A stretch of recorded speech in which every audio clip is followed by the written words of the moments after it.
ஹாய்ங்க. நேற்று வந்து இது என்ன பூன்னு சொல்லி நான் கேட்டிருந்தேன். அதில் நிறைய பேர் வந்து டிசம்பர் பூன்னு சொல்லியிருந்தாங்க. ஓ, ஒரு 10 கமெண்ட்ஸு, ஒரு 15 கமெண்ட்ஸில் 1, 2 தான் நினைக்கிறேன் கரெக்டாக சொன்னாங்க. இது வந்து அரளிப்பூ சொல்லி. பட் நான் வந்து இதை கஸ்தூரி பூன்னு தான் சொல்லியிருக்கேன். ஸோ இதுக்கு பேர் அரளிப்பூ சொல்கிறாங்க, கஸ்தூரி பூ சொல்கிறாங்க.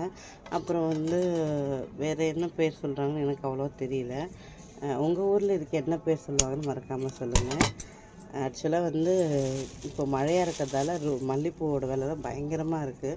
ஸோ எனக்கு பூ வைக்கிறது ரொம்ப ரொம்ப பிடிக்கும்.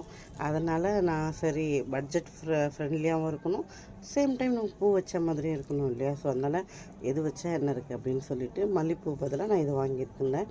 இது வந்து எவ்வளோ வாங்கியிருந்தேன்னா, ஒரு 100 கிராம் பூ 40 ரூபான்னு சொல்லி கொடுத்தாங்க. நான் வந்து வாங்கிட்டு கிட்டத்தட்ட ஒரு 2.5 to 3 முழம் வந்துச்சு. நல்லா